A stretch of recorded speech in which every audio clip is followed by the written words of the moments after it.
کہ دکھ سکھ میں کام آنا اگر ہماری استطاعت ہے کسی بھی طور پر ہم اگر کسی کی کوئی مدد کر سکتے ہیں اور کسی کا احساس کر سکتے ہیں تو اسلام میں مختلف درجات رکھے گئے ہیں۔ اگر آپ مالی طور پر کسی کے ساتھ کھڑے ہو سکتے ہیں تو آپ کی ذمہ داری ہے کہ آپ اس کی حاجت کو پورا کریں۔ جانی طور پر اگر اس کے ساتھ آپ کوئی ہمدردی کا کوئی اظہار کر سکتے ہیں تو وہ ضروری ہے۔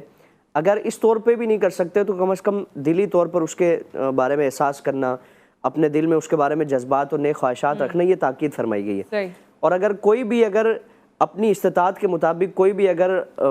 کسی بھی سٹیج پہ وہ نہیں جاتا اور کوئی بھی اپنی طرف سے عمل نہیں کرتا جو بھی اس کے لیے ممکن ہے تو یقیناً اللہ کی بارگاہ میں جواب دہ ہوگا۔ اللہ رب العالمین نے جو بھی اس سے متعلق اس کی ذمہ داری رکھی ہے پوچھا جائے گا۔ جس طرح آپ صلی اللہ تعالیٰ علیہ وآلہ وسلم کی ایک مشہور حدیث مبارکہ ہے، حضور نے فرمایا کہ کل اللہ کی بارگاہ میں سوال کیا جائے گا کہ میں بھوکا تھا تو نے مجھے کھانا نہیں دیا، میں پیاسا تھا تو نے مجھے پانی نہیں دیا، مجھے لباس پوشاک کی حاجت تھی تو نے نہیں دی، میں بیمار تھا تو نے میری تیمارداری نہیں کی۔ تو بندہ عرض کرے گا کہ الہی تو ان جو بشری عوارضات ہے اس سے تو پاک ہے، یہ تو انسان کی ضروریات ہوتی ہیں، میں تجھے کیسے کھانا کھلاتا، پانی کیسے دیتا، تیری عادت کیسے کرتا؟ تو اللہ کی بارگاہ سے فرمایا جائے گا تجھے پتہ نہیں تھا کہ فلاں میرا بندہ بھوک میں ہے، تو اگر اس کی بھوک کو ختم کرتا، اس کی حاجت پوری کرتا تو میری خوشنودی اور رضامندی کو وہاں پاتا۔ تیرے علم میں تھا کہ فلاں بندہ پیاسا ہے، فلاں بندہ بیمار ہے، فلاں بندہ کسی بھی پریشانی میں ہے، اگر تو اس کی حاجت کو پورا کرتا،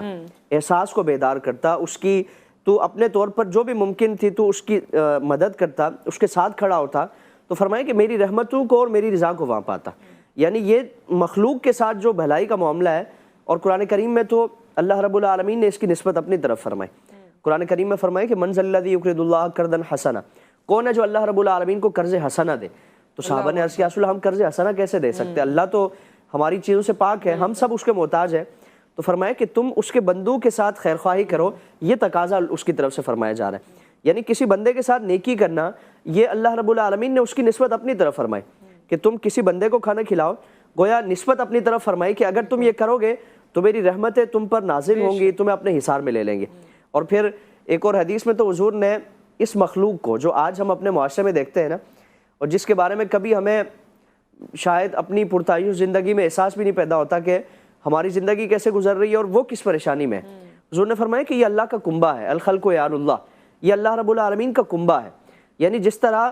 ہمارے کنبے سے متعلق، ہماری فیملی متعلق اگر کوئی کسی کی نیک خواہشات و احساسات ہوتے ہیں تو ہمارے اس کے بارے میں کس قدر عزت و تکریم کا معاملہ ہوتا ہے، ہم اس کا ایک دل سے ادب و احترام کرتے ہیں کہ اس نے ہمارے بچوں کے ساتھ، ہمارے گھر والوں کے ساتھ اس نے خیر خواہی کی ہے، اس نے سلوک کیا ہے، اس کے دل میں میرے گھر والوں کے لیے احساس تھا۔ تو اب ہم اندازہ کریں کہ جو مخلوق کے ساتھ جو اللہ کا کنبہ ہے، جس کو حضور نے اللہ کا کنبہ قرار دیا ہے، تو جو اس کے ساتھ خیر خواہی کرے گا وہ کس قدر اللہ رب العالمین کی رحمتوں کو اپنی طرف متوجہ کرنے والا ہوگا۔ تو ہم اپنے دل میں کسی کے بارے میں احساس بیدار کریں گے، کسی کے دکھ سکھ میں کام آئیں گے، اور کسی کے لیے اگر اس طرح کے جذبات، وہ مشہور شعر ہے نا کہ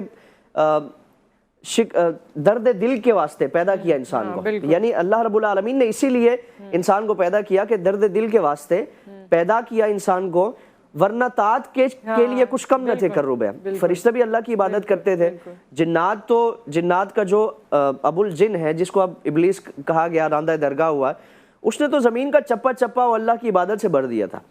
اتنی عبادات کی جاتی تھی تو انسان کو ایک امتیازی حیثیت دے کر، ذمہ داری دے کر بھیجا گیا کہ وہ درد دل کا ایک جو سبب ہے۔ تو اگر انسان میں یہ ساری چیزیں نہ ہو تو بظاہر تو انسان ہوگا وہ،